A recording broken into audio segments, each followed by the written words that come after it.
ನಮ್ಮ ಸುದ್ದಿಗಾರ ಈಗ ಜಿಯೋ ಟಿವಿಯಲ್ಲಿ. ಸರ್, ನಿಮಗೆ 80ನೇ ಸ್ವಾತಂತ್ರ್ಯ ದಿನಾಚರಣೆ ಉತ್ಸವದ ಹಾರ್ದಿಕ ಶುಭಾಶಯಗಳು ಮೊದಲನೇದಾಗಿ. ಹಾಗೆಯೇ ಮುಂದಿನ ಪೀಳಿಗೆ ಮತ್ತು ಈಗಿನ ಪೀಳಿಗೆಗೆ ಈ ಸ್ವಾತಂತ್ರ್ಯ ಈಗ ನಾವೇನು ಪಡ್ಕೊಂಡಿದ್ದೀವಿ ಅದನ್ನು ಅವರು ಹೇಗೆ ಉಪಯೋಗ ಮಾಡ್ಕೊಂಡು ಹೋಗಬೇಕು ಅದರ ಬಗ್ಗೆ. ಈಗ ನಮಗೆ ಸ್ವತಂತ್ರ ಬಂದು 80 ವರ್ಷ ಆಗಿದೆ. ಸೊ ಮೊದಲನೇದಾಗಿ 80ನೇ ವರ್ಷದ ಸ್ವತಂತ್ರ ದಿನಾಚರಣೆಯ ಹಾರ್ದಿಕ ಶುಭಾಶಯಗಳು. ಏಕೆಂದರೆ ಭಾರತ ಈ ಕಳೆದ 80 ವರ್ಷದಲ್ಲಿ ಎಲ್ಲ ರಂಗಗಳಲ್ಲೂ ಪ್ರಗತಿಯನ್ನು ಸಾಧಿಸಿದೆ. ಈಗ ಆಹಾರ ಉತ್ಪಾದನೆಯಲ್ಲಿ ಸ್ವಾವಲಂಬನೆ ನೋಡ್ತಾ ಇದ್ದೇವೆ, ಹಾಲು ಉತ್ಪಾದನೆಯಲ್ಲಿ ಸ್ವಾವಲಂಬನೆ ನೋಡ್ತಾ ಇದ್ದೇವೆ.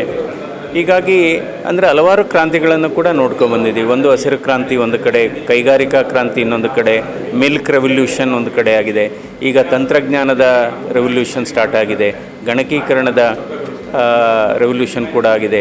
ಅಂದರೆ ಎಲ್ಲೋ ಒಂದು ಕಡೆ ನಮ್ಮ ಭಾರತೀಯರಲ್ಲಿ ಇತ್ತೀಚಿನ ದಿನಗಳಲ್ಲಿ ಒತ್ತಡದಿಂದ ಕೆಲಸ ಮಾಡ್ತಾ ಇದ್ದಾರೆ ಮತ್ತು ಈ ಸಾಮಾಜಿಕ ಜಾಲತಾಣ ಕೂಡ ಅವರನ್ನು ಅಡ್ಡದಾರಿಗೆ ಎಳಿತಾ ಇದೆ.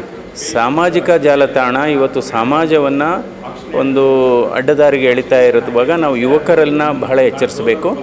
ಅಂದರೆ ಬಿಲೋ 15 ಇಯರ್ಸ್ 15 ವರ್ಷದ ಕೆಳಪಟ್ಟ ಮಕ್ಕಳಿಗೆ ನಾವು ಇವತ್ತು ಸೋಷಿಯಲ್ ಮೀಡಿಯಾನ ಬ್ಯಾನ್ ಮಾಡಬೇಕಾಗಿದೆ.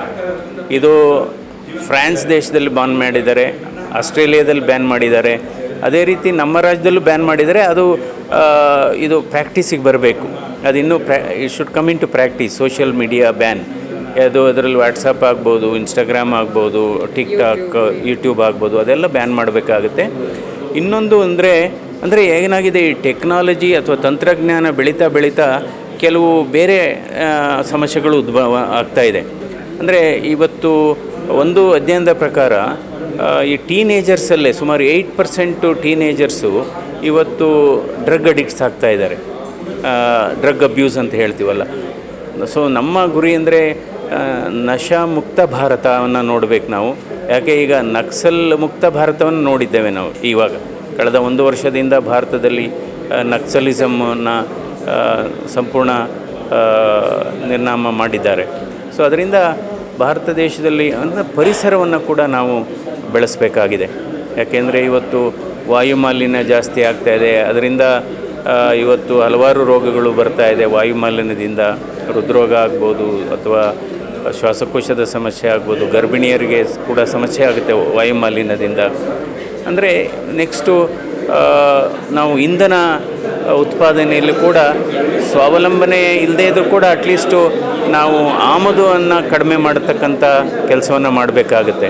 ಅಂದರೆ ಅದಕ್ಕೆ E10 ಅಂತ ಏನು ಹೇಳ್ತೀವಿ, ಎಥನಾಲ್ ಬ್ಲೆಂಡೆಡ್ ಪೆಟ್ರೋಲ್ನ ನಾವು ಯೂಸ್ ಮಾಡಬೇಕಾಗುತ್ತೆ. ಯಾಕೆಂದರೆ ಒಂದು 2-3% ಮೈಲೇಜ್ ಕಡಿಮೆ ಆಗ್ಬೋದು, ಬಟ್ ಪೊಲ್ಯೂಷನ್ ಕಡಿಮೆ ಆಗುತ್ತೆ, ಕಾರ್ಬನ್ ಎಮಿಷನ್ ಕಡಿಮೆ ಆಗುತ್ತೆ. ಅದರಿಂದ ಫಾರಿನ್ ರಿಸರ್ವ್ ಸೇವ್ ಆಗುತ್ತೆ. ಅದರಿಂದ ರೈತರಿಗೆ ಹೆಲ್ಪ್ ಆಗುತ್ತೆ. ಯಾಕೆಂದರೆ ಅದು ಭತ್ತದಿಂದ ಮಾಡ್ತಾರೆ, ಜೋಳದಿಂದ ಮಾಡ್ತಾರೆ, ಕಬ್ಬಿನ ಇದು ಮೊಲಸಸ್ ಅಂತ ಹೇಳ್ತೀವಿ, ಅದರಿಂದ ಮಾಡ್ತಾರೆ. ಹೀಗಾಗಿ ಇಂಧನದಲ್ಲೂ ಕೂಡ ನಾವು ಸಾಧಿಸಬೇಕಾಗಿದೆ. ಸೊ ಮತ್ತು ಸಮಾಜದಲ್ಲಿ ಒಂದು ಸಾಮರಸ್ಯವನ್ನು ಕಾಪಾಡ್ಕೊಂಡು ಹೋಗ್ಬೇಕು, ಬಹಳ ಮುಖ್ಯ. ಸಾಮರಸ್ಯ ಬಹಳ ಮುಖ್ಯ. ಅಂದರೆ ರಚನಾತ್ಮಕವಾದಂಥ ವ್ಯವಸ್ಥೆ ಇರಬೇಕಾಗುತ್ತೆ. ರಾಜಕೀಯ ಸಂಸ್ಕೃತಿ ಕೂಡ ರಚನಾತ್ಮಕವಾಗಿರಬೇಕು.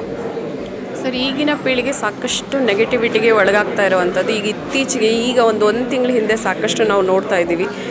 ದೇಶದ ವಿಚಾರವಾಗಿ ಕೂಡ ಸಾಕಷ್ಟು ನೆಗೆಟಿವಿಟಿ ಬರ್ತಾ ಇರುವಂಥದ್ದು. ಸೊ ಇದನ್ನು ತೊಲಗಿಸೋದು ಹೇಗೆ ಸಾಧ್ಯ? ಅಂದರೆ ನಮ್ಮ ಯುವಕರಲ್ಲಿ ಭಾರತ ದೇಶ, ಯಾಕೆಂದರೆ ಸ್ವಾತಂತ್ರ್ಯ ಪೂರ್ವವಾಗಿ ದೇಶ ಏನಿತ್ತು ಗೊತ್ತಿಲ್ಲ. ಎಷ್ಟು ಜನ ಬಲಿದಾನ ಮಾಡಿದ್ದಾರೆ, ಎಷ್ಟು ಜನ ರಕ್ತವನ್ನು ಕೊಟ್ಟಿದ್ದಾರೆ. ಆವಾಗ ಊಟ ಇರಲಿಲ್ಲ, ಎಲ್ಲ ಕಡೆ ಕ್ಷಾಮ ಇತ್ತು, ಎಲೆಕ್ಟ್ರಿಸಿಟಿ ಇರಲಿಲ್ಲ, ಸ್ಕೂಲ್ಗಳಿರಲಿಲ್ಲ, ಕಾಲೇಜಸ್ ಇರಲಿಲ್ಲ. ಈಗಿನವ್ರಿಗೆ ಅದೆಲ್ಲ ಗೊತ್ತಿಲ್ಲ. ಅಂದರೆ ಭಾರತದ ಇತಿಹಾಸವನ್ನು ಅವ್ರಿಗೆ ಹೇಳಬೇಕಾಗುತ್ತೆ. ಎಲ್ಲ ನಮ್ಮ ಸಂಸ್ಕೃತಿ ಏನಿತ್ತು, ಯಾವ ರೀತಿ ಸಂಸ್ಕಾರ ಇತ್ತು, ಅದನ್ನು ತುಂಬಬೇಕು. ಮೌಲ್ಯಾಧಾರಿತ ಶಿಕ್ಷಣವನ್ನು ಕೊಡಬೇಕಾಗುತ್ತೆ.